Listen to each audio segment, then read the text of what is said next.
On ne sait pas énormément de choses, si ce n'est ce que l'armée égyptienne a bien voulu nous donner comme information, à savoir qu'effectivement des débris ont été retrouvés, ainsi que des effets personnels des passagers qui se trouvaient à bord du vol MS-804.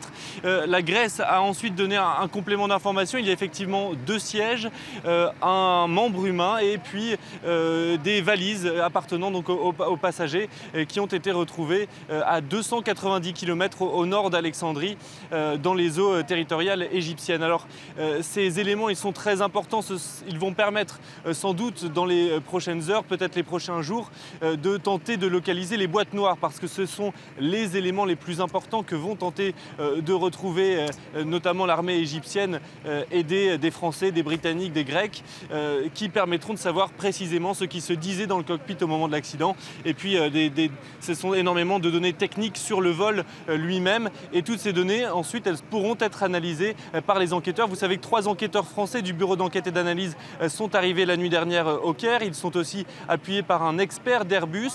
Tous les 4 ont rencontré en début d'après-midi les experts égyptiens de l'aviation civile pour coordonner justement la suite de l'enquête qui se fait sous la responsabilité du Caire. Pierrick, que sait-on également des familles des victimes françaises qui sont arrivées la nuit dernière au Caire ?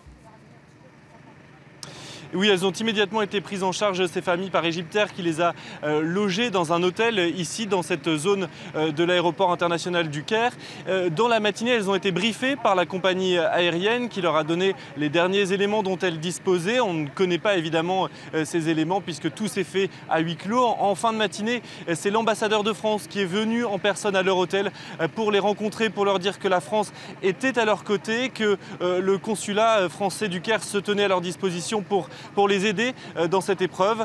Et puis là, en début d'après-midi, eh bien, la plupart des familles ont finalement quitté l'hôtel pour rejoindre souvent des proches qui habitent ici au Caire et pour se retrouver donc en famille. Certains espèrent aussi voir les premiers débris qui seront ramenés à terre, peut-être à Alexandrie, mais là, on ne sait pas encore précisément où ces débris seront ramenés. Mais voilà, certaines familles ont déjà décidé de faire le voyage vers le nord de l'Égypte, vers la côte égyptienne.